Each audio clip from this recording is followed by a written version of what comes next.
Este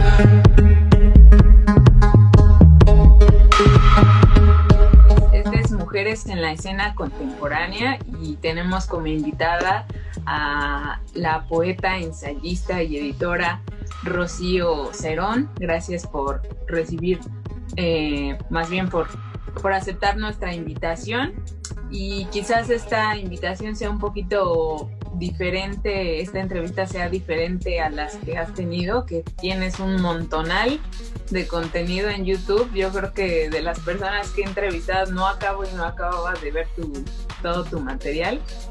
Y bueno, ¿por qué? Porque pues esto va más relacionado como a la música. Y bueno, pues presentarte como Rocío Cerón, poeta, ensayista y editora, que ha hecho estos materiales, entre muchos más: Materia Oscura, Borealis, Anatomía del Nudo, Vortex, Tiento, Imperio. Pues preguntarte primero, Rocío, cómo es que empezaste por este camino del arte, y después por qué decides como hacia lo contemporáneo.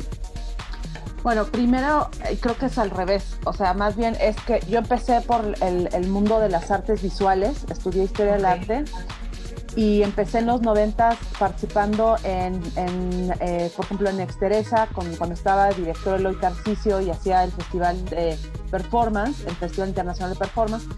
Entonces es en los 90 cuando yo empiezo en realidad a hacer poesía visual y performance, y a partir de ello y la utilización del lenguaje como uno de los materiales, digamos, que conformaban parte de las piezas que estaba produciendo. Hice también instalación con Juan Rumoroso en 100 artistas contra el SIDA. Pues fue a partir de eso que de pronto dije, bueno, pues una de mis materialidades, digamos, con las cuales estoy creando es el lenguaje.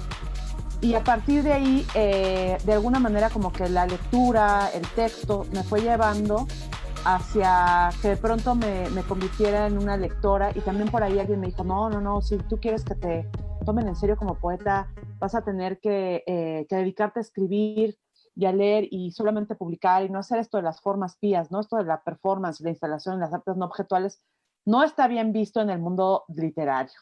Entonces yo dije, bueno, pues está bien, me voy a clavar en la literatura. La poesía me pareció una de las grandes revelaciones, ¿no? Como lo fue también en un momento dado la pintura de Goya o la pintura de Francis Bacon, ¿no? O la música, que también siempre ha estado muy relacionada a ella. Y entonces me dediqué a escribir, y fue así, fue al revés, fue como que desde la parte del arte contemporáneo, del performance, de la instalación, de las artes visuales, hacia la poesía. Y entonces lo que sucedió fue que me dediqué a escribir, y después yo de pronto me pregunté, dije, bueno, pero ¿qué pasa? ¿Por qué la escena, digamos, literaria es tan rancia de pronto, ¿no? O tan cerrada a la experimentación con otras artes, sobre todo cuando ya habíamos pasado las vanguardias del siglo XX, y cuando sabemos que las vanguardias del siglo XX en Europa, pues básicamente Tristan Tzara o el propio Breton o los Dadas, ¿no? Trabajaban muchísimo entre poetas y artistas visuales. Y yo había visto, por ejemplo, no sé, pienso en estos montajes que hicieron Gianni Pecanins, Gabriel Macotela, que hicieron una suerte de Babel escénica con música, ópera, con Jorge Rousseff, ¿me entiendes? O el propio Felipe Ehrenberg. O sea, como que venimos de una tradición en México donde la literatura no había estado tan fuera de, digamos, estas experiencias contemporáneas. Y así fue que de pronto, pues, por ejemplo, esta pieza que tú dices, Sublingual, que la hicimos Alejandra Hernández y yo, es una pieza que forma parte de Personae, que fue un CD que producimos Manuel Rocha, Antonio Fernández Ross, Carla Fedler y yo, sobre música electroacústica y poesía. Y es un disco, y esa pieza es del 2006, o sea, estamos hablando hace 14 años. Y antes de esa, en el 2003, habíamos hecho Personae con Luis Alberto Murillo, que es Bishop, que es un disco que conjunta el trabajo de poetas y músicos electrónicos. Pues digamos que ya siempre la música ha estado cerca, y lo contemporáneo siempre más bien ha sido que yo me moví de ahí para irme a la poesía, y ahora estoy justo pues en estos tránsitos móviles de arenas movedizas entre la creación transdisciplinar y la poesía, ¿no? O más bien todo es parte de un mismo proceso creativo. Claro, y respecto a esto que dices, que en la poesía o en la literatura se cierran un poco al mundo contemporáneo, pasa exactamente lo mismo en la música. Yo soy egresada del Conservatorio Nacional y pues ahora que me he metido más a lo contemporáneo y todo esto es como ver como que estás jugando, ¿no? Como que no estás siendo serio con, pues con lo que estudiaste, ¿no? ¿Para qué estudiaste si a la mera hora vas a hacer fluxus o si vas a hacer otras corrientes que no son serias, por decirlo así? ¿A qué crees que se deba este rechazo por lo contemporáneo? Pues yo creo que se debe un poco a esta falta, o sea, quizá tiene que ver como con las zonas de seguridad, ¿no? Con las zonas como de seguridad donde de alguna manera como que la tradición, pero la tradición siempre es vanguardista. O sea, es que esa es una cosa extraña, porque si en el fondo tú ves, y pienso por ejemplo en Pierre Boulez, o sea, este director de orquesta era profundamente contemporáneo, ¿no? Y de pronto decían, es que, y dije, raro, ¿no? O sea, es como raro este señor. No, no es raro, es que entendía, digamos, a sus contemporáneos. Y de hecho, cuando tú me dices, es que los contemporáneos, yo siento que todos somos contemporáneos, pero Sí. en efecto, lo que tú dices, y creo que es eso, es como la escena, es desde donde mira la música, digamos, más clásica o la música conservadora, por decirlo entre comillas, porque al final del día las vanguardias se convierten en un espacio también conservador y de zona de seguridad. Y entonces llega alguien más y se cuestiona sobre lo que ha pasado en esa ruta y lo que sucede es que de alguna manera de pronto nos damos cuenta que alguien como Mahler, ¿no? En su momento era pues, una disrupción dentro de lo que se venía conociendo con la música clásica. Y lo mismo pasa en la poesía, o sea, gente que nosotros pensamos como Quevedo, nuestro gran clásico Quevedo o Shakespeare, ¿no? Son grandes disruptores de una tradición, son grandes paradigmas de una traducción, de una tradición, perdón, porque ponen en duda muchas de las cosas que venían atrás, pero también traen en este linaje. Y yo creo que en la música como en la poesía, la experimentación y la transversalidad y la comunicación con otros lenguajes artísticos lo que hace es enriquecer el propio lenguaje. Yo creo que hay música y hay poesía o hay creación. A mí me gustaría pensar que esto que estás planteando tú y que de pronto dicen, ¿cómo? ¿Te pasaste 11 años en el conservatorio estudiando música y un instrumento y ahora estás haciendo electroacústica? No, o sea, estás haciendo ruiditos. Y yo digo, bueno, pues, o sea, finalmente tuviste que pasar por todo ese proceso, pues, tuviste que pasar por todo ello para llegar a ese ruidito específico, ¿me entiendes?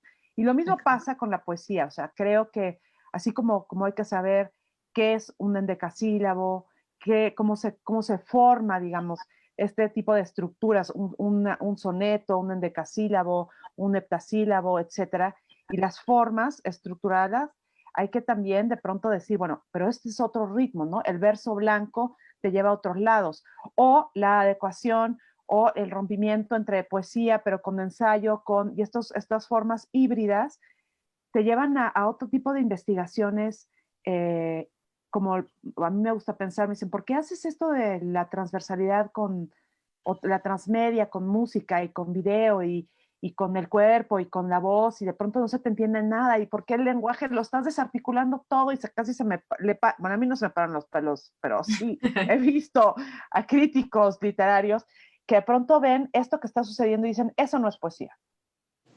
Y yo creo que no, sí es poesía, pero hay que entenderlo desde dónde sale y que no es tan fácil, por eso también es otra cosa, no es tan sencillo cuando alguien dice, pues que hacen ruidos. No, no, no, perdón.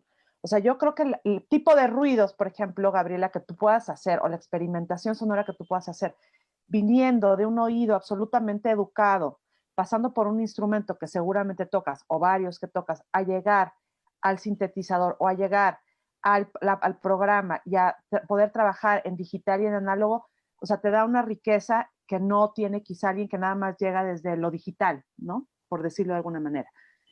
Entonces creo que lo profundamente contemporáneo es estar siempre vinculado al linaje o a la tradición de donde venimos, siempre poniéndolo un poco como en cuestionamiento, o sea, con respecto a los procesos, y, y siempre también diciendo, claro, o sea, perdón, pero Stravinsky era absolutamente contemporáneo y sigue siendo mi contemporáneo.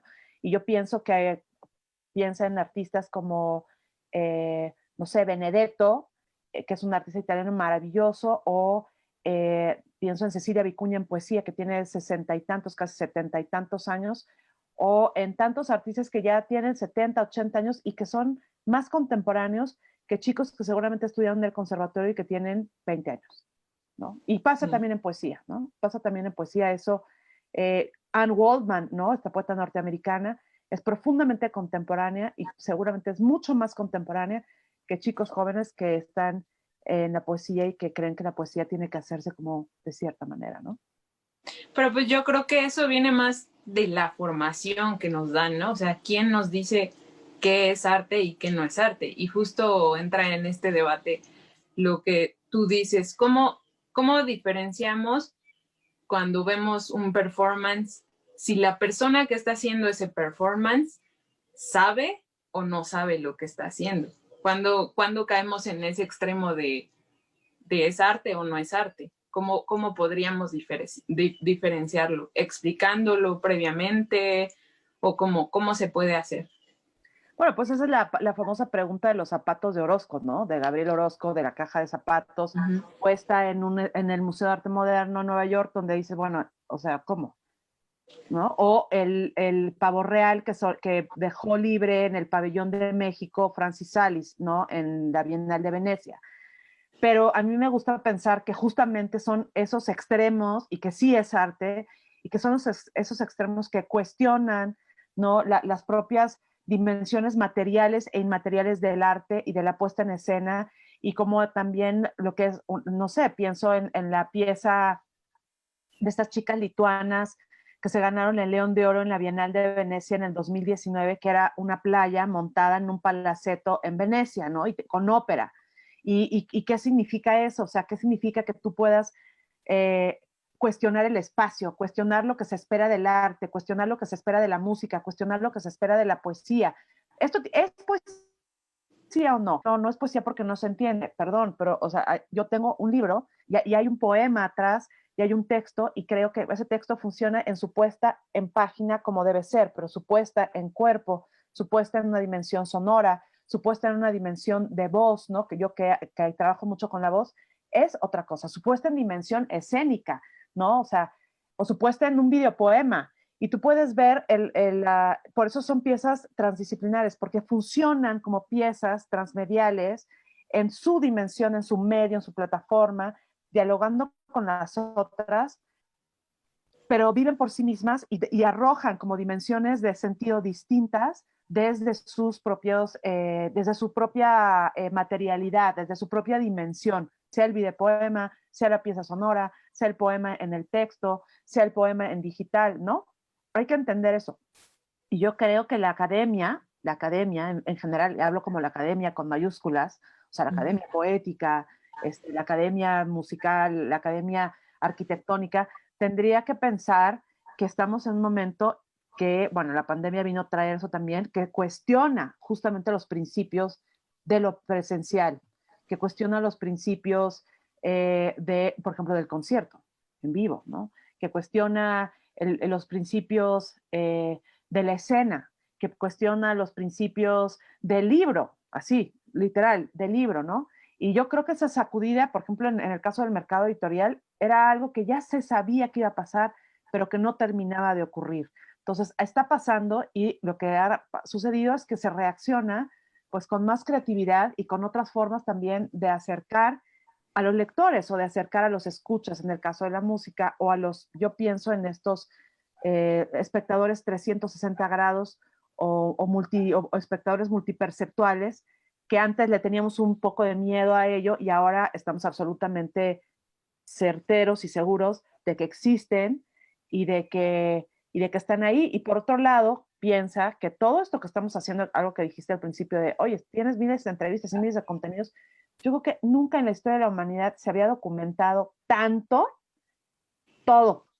las pláticas, las discusiones, o sea, todos los modelos educativos. O sea, es un momento terrible por todas las muertes, pero también es un momento donde se están como reestructurando muchas cosas, nos estamos preguntando otras cosas que van desde el cuerpo, desde tocarnos, desde la posibilidad de los cuerpos en contacto, de las posibilidades de los afectos, pero también de las posibilidades creativas y de las posibilidades de comunicación.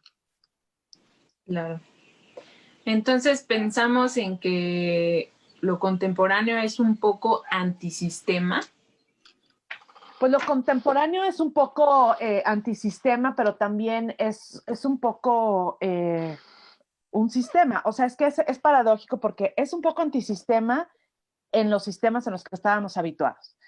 Pero al mismo tiempo es pro sistema a otro sistema que estamos generando ahora, que es lo digital, los encuentros en Zoom, o sea, como que va generando, eso es siempre, todo lo marginal o todos los márgenes se convierten en un momento en un centro y se vuelve a hacer otros márgenes y entonces otros márgenes se vuelven a hacer otro centro y se abren otros márgenes a partir de ese centro y así, esa es la historia de la humanidad y de todo lo que hemos hecho siempre.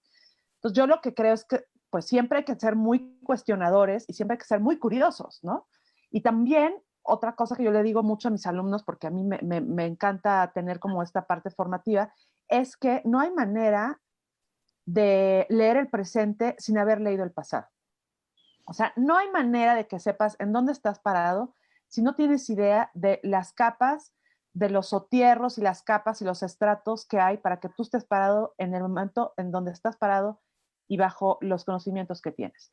Entonces, toda vanguardia ya pasó, ya todo el mundo dijo, cuando me dicen, no, es que está muy novedoso esto que, no, no es nada novedoso, o sea, me parece que más bien lo que nos estamos cuestionando es eso, o sea, cómo posibilitar las formas de lectura, cómo posibilitar las formas de encontrar esas sonoridades, cómo encontrar otras formas en que no, no sé, el violín se pueda sonar como siempre, como ese violín, pero en otro espacio, en otro tiempo, en otra dimensión, con otros interlocutores que no necesariamente sea sus, sus pares, ¿no? En una orquesta de cuerdas, sino sacarlo de ahí y llevarlo a otro lado, ¿no? O sea, y me refiero al violín o al cello, pues porque el cello, sobre todo, por ejemplo, tiene que ver con la voz humana, ¿no? A mí que me encanta trabajar con el cello o con la electrónica y la electroacústica también. Creo que no es un momento de dividir, sino de sumar. Una época de sumatorias, ¿no? O sea, de sumarnos a la investigación, de sumarnos a la experimentación.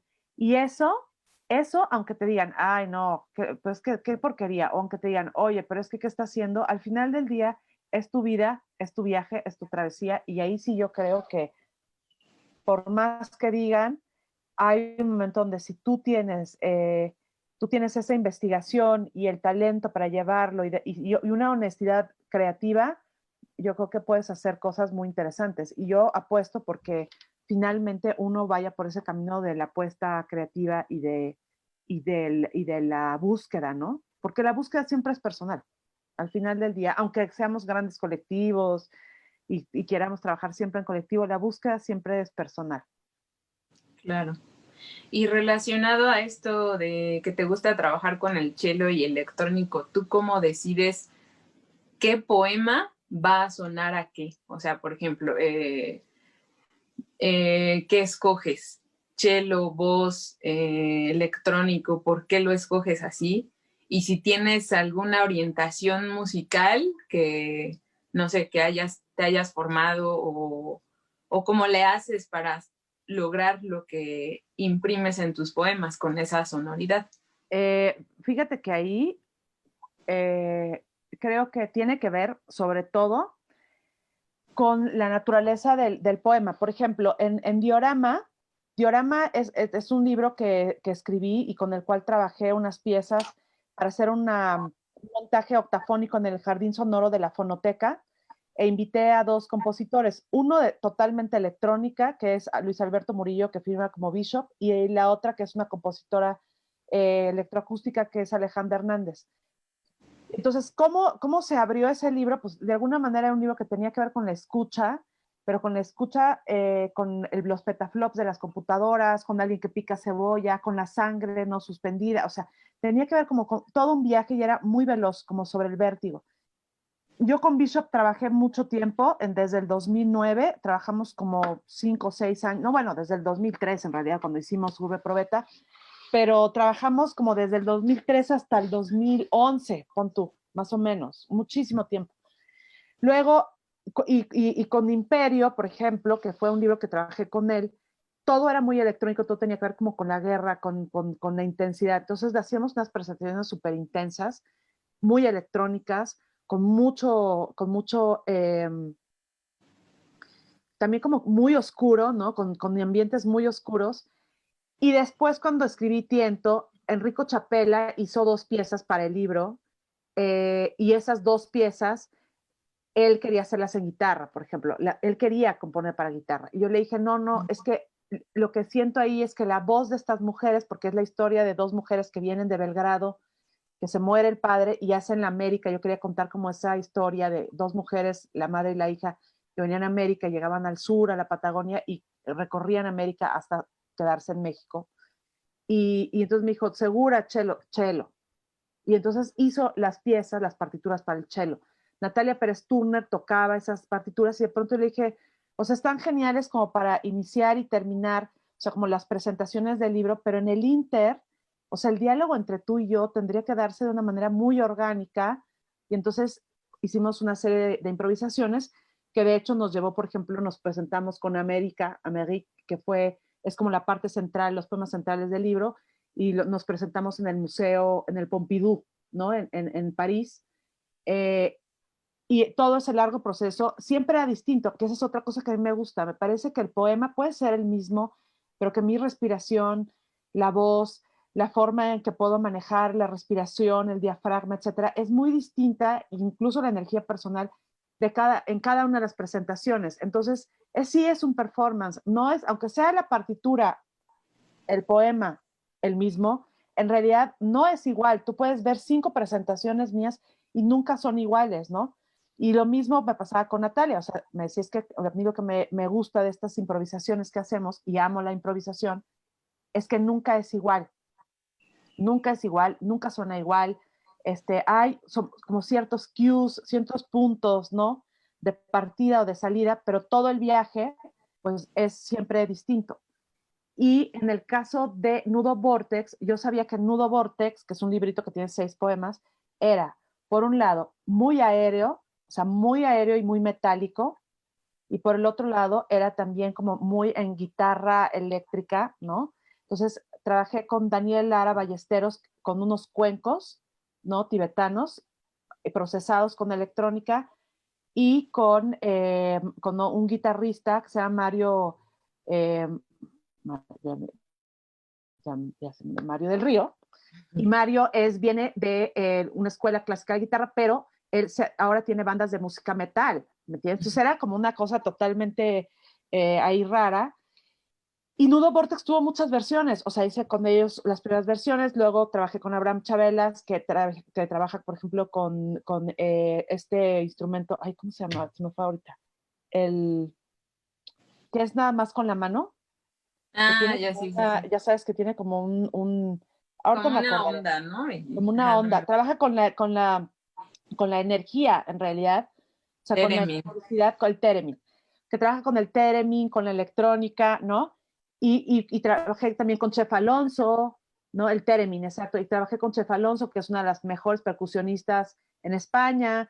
Entonces, hasta que llegó un momento, ya hace como un año y medio, que yo dije, bueno, yo me quiero hacer responsable también de mis sonoridades, y entonces empecé con Fabián Ávila, que había sido mi tutorado en el PECDA, con un proyecto de música como un espacio paliativo para enfermos terminales de cáncer, y él me empezó a dar clases de Ableton, y entonces hice todo un álbum, o sea, ya produzco yo todos los paisajes sonoros, Wow. y hice un álbum que se llama Burbujas Sónicas o Bubble Sonic. Ajá. Está el álbum en el Bandcamp y en Internet.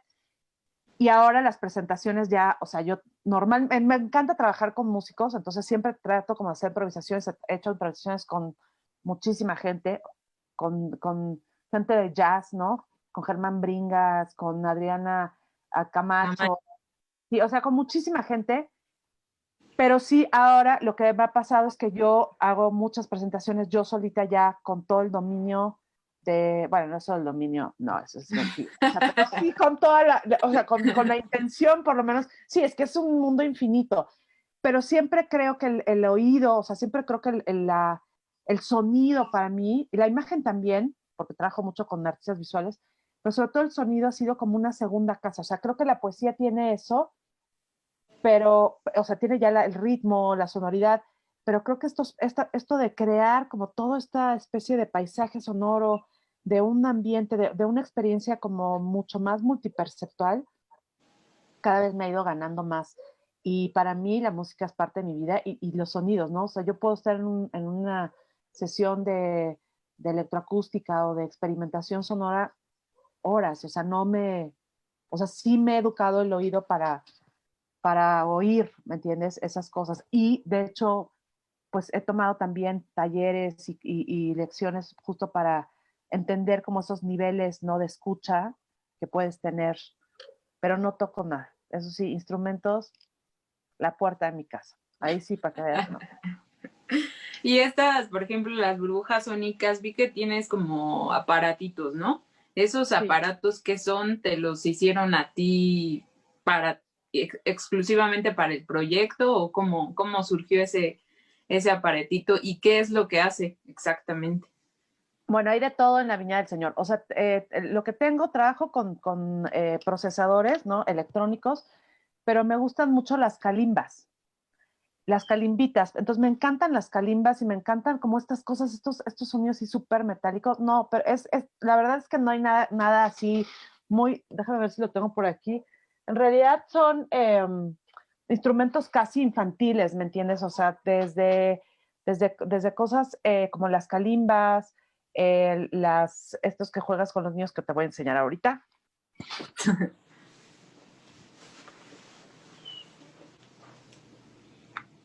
Ah, el xilófono. Claro, hasta cajitas de procesadores electrónicos, ¿no? Que ahí sí proceso. Y lo que hago es que normalmente hago como produzco de pronto una pieza, luego la manipulo en vivo, manipulo la voz en vivo y entonces empiezo a jugar como con ellos, ¿no? Para mí la voz es muy importante. Me resistí mucho y después me compré una pedalera y la verdad es que no la usé. O sea, la usé 2 veces y dije, híjole, no, no es lo mío, ¿no? No era, ¿Pero no. era looper o era Sí, procesador? una pedalera Looper Ajá. y de procesos, pero en realidad dije, no, pues desde el Ableton, o sea, en realidad puedo procesarlo todo, entonces tengo mi mixer, ¿no? Yo mixeo todo y te hago las sesiones en vivo y me proceso, trabajo con 2 micros y entonces empiezo a procesar la voz y tengo una voz, normalmente un micro en vivo, o sea, un micro limpio y otro micro que proceso. Y ahora, bueno, pues, o sea, de pronto, por ejemplo, no sé, el libro que terminé este año con la beca del sistema, porque hice toda una trilogía que se llama Materialidades Inmateriales, Divisible Corpóreo tiene una serie de piezas sonoras, no tiene unos videopoemas, tiene una serie fotográfica. Entonces te digo, o sea, no es que yo haya llegado como de la poesía al arte contemporáneo, sino más bien fue al revés, o sea, como que la poesía, ahora lo que sí creo es que el poema es profundamente interdisciplinario, o sea, tú lees un poema y se te abre casi, casi como yo digo, que nada más le falta al poema que se levante holográficamente para que lo tengas aquí, pero mentalmente ya hay una serie de imágenes plásticas, sonoras, táctiles incluso, ¿no? Que puedes, si es un buen poema, no te quedarás eh, como, o sea, como en blanco, ¿no? Sino que siempre tendrás como alguna sensación y eso es lo que me gusta de la poesía, y esa es la diferencia, por ejemplo, con gente que trabaja con voz, pero no escribe. ¿Me entiendes? O sea, sí, hay un trabajo con voz y hace sonoridades, pero como que está el poema ahí, como que hay toda una carga y una intención y es otra investigación, pues, es otra cosa, ¿no? Sí, pues yo soy cantante, estudié canto y hasta ahorita estoy viendo como las formas de la poesía y me pregunto por qué esto no estaba incluido dentro de mi carrera, así es tan tan primordial, ¿no? O sea, estás cantando un poema todo el tiempo, 11 años estuviste cantando poemas y no sabes qué es un soneto, no sabes cómo se divide, cómo se forma, ¿no? No sabes escribir. Y creo que pues sí es algo muy grave para alguien que se supone que está diciendo algo con ese poema, ¿no? Claro, sí, o sea, y también hay que entender que el poema puede decir de muchas maneras y en muchos planos. O sea, a veces me dicen, es que no es exactamente el poema que yo leí. Bueno, pero es que no es exactamente la puesta, o sea, es como la interpretación, ¿no? El poema para mí se convierte en esa partitura que va a ser interpretado por mí misma, pero que en el fondo si quieres leer el poema exactamente como está, pues lo puedes leer en el libro muy felizmente. La puesta en escena, la parte performática del poema, pues puede llevarte a muchos otros lados. A mí misma me lleva a muchos otros lados. Entonces creo que el canto o la voz, bueno, a mí la voz me parece así como uno de los instrumentos fundamentales de comunicación, pero no solamente es para eso, sino de hendir, o sea, como de tocar al otro, ¿no?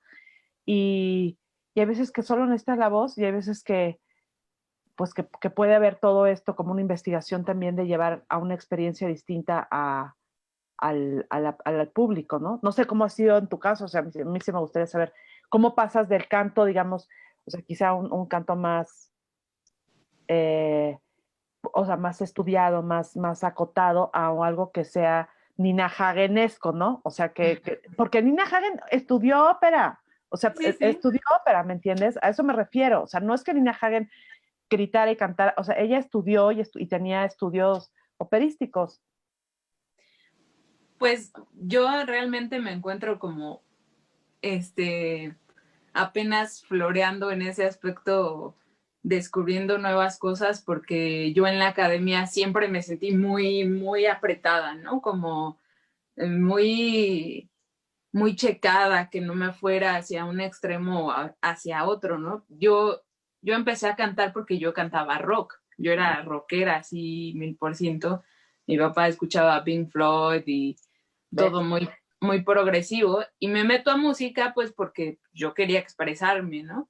Estuve cantando mucho tiempo rock, me entré al conservatorio y fue como si me cerraran unas 4 puertas y no me dejaran salir de ahí, ¿no? Obviamente me gusta muchísimo y aprendí muchas cosas, como tú dices, tengo cimientos para poder entonces ya explicar lo que quiero hacer después, ¿no? Si quisiera innovar, aunque no creo hacerlo, porque pues como dices, ya todo está hecho, pero sí siento que esa parte como de exploración sonora, pues no la llevamos nunca a cabo, ¿no? Es como llegas a los 11 años de carreras y al final ves una puntita de contemporáneo y dices, bueno, ya acabó esto, ¿no?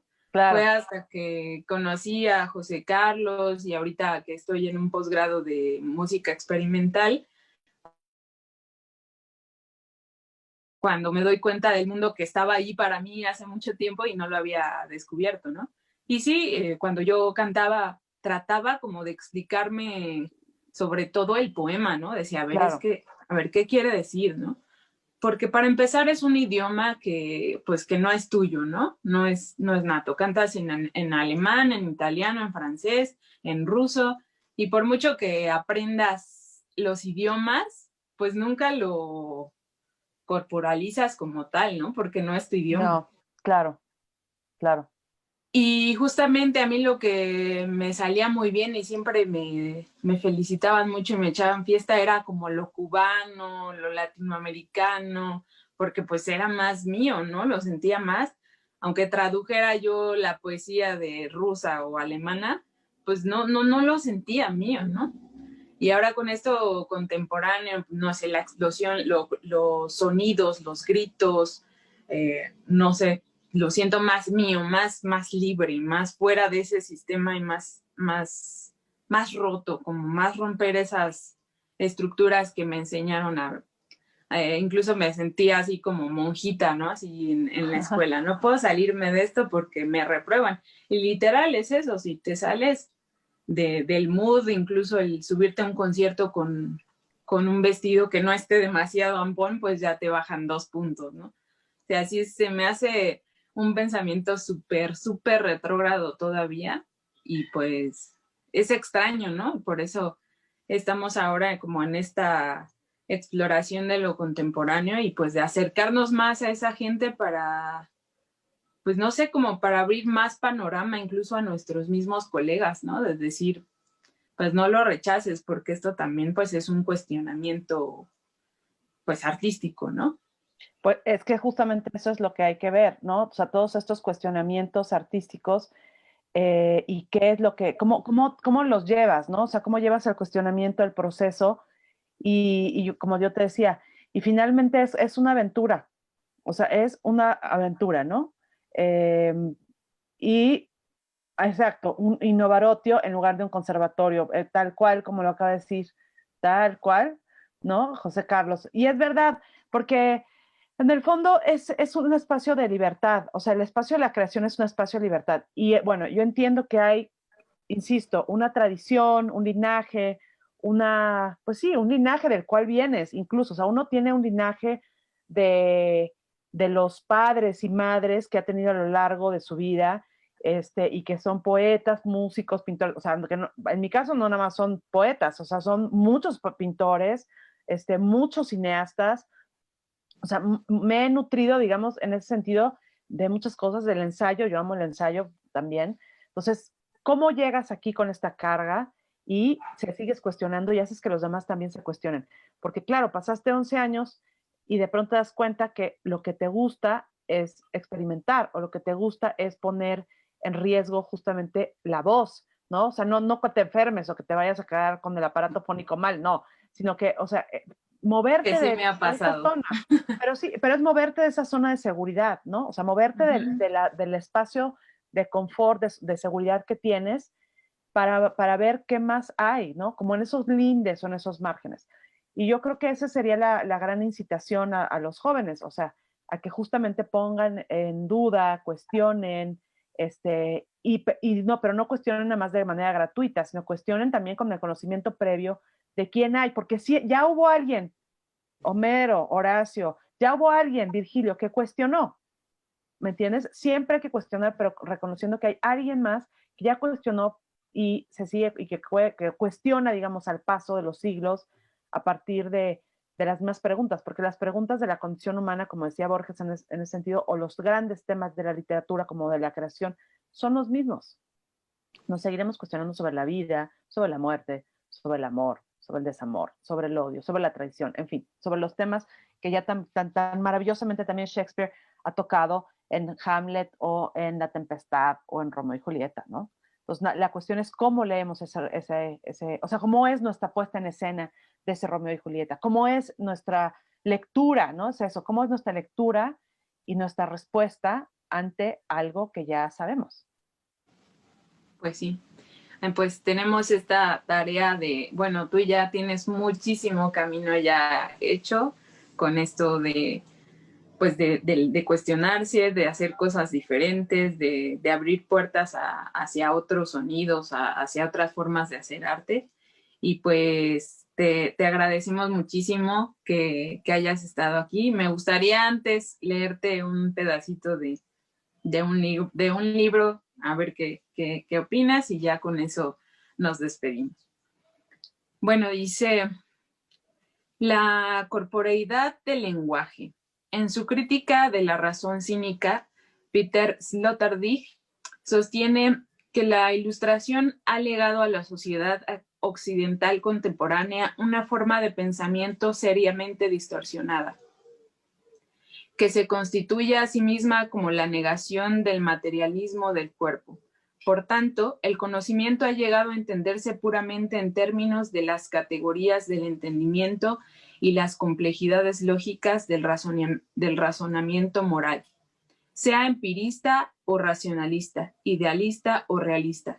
La orientación epistemológica hacia el mundo ignora el hecho de que el acto de conocer está ligado no solo a la lógica, sino también al mundo de las sensaciones, del conocimiento corporal sedimentado. Pues sí, exacto, o sea, que es todo este conocimiento que ya tenemos y que está ahí como sedimentos, pueden ser, por un lado, maravillosos porque puedes sobre ellos construir o pueden ser un lastre porque te chupan, ¿no?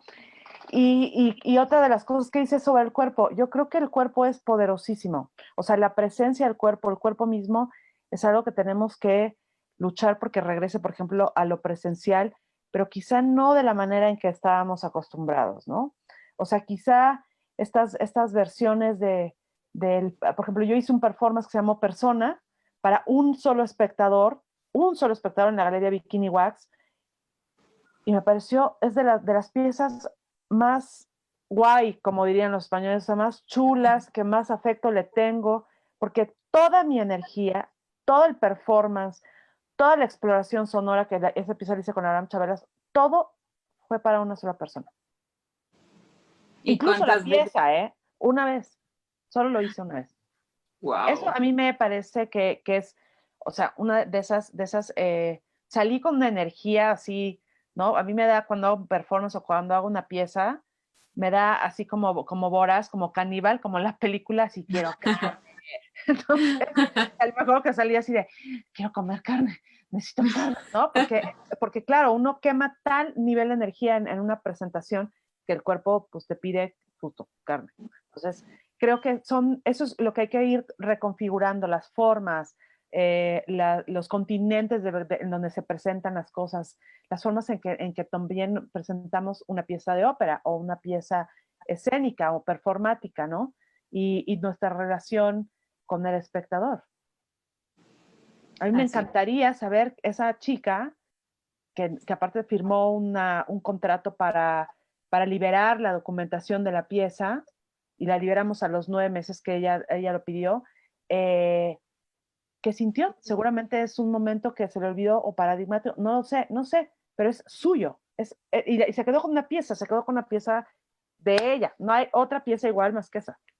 Pero Entonces, nunca le preguntaste qué sintió. nada, no, nada de nada, no, absolutamente nada.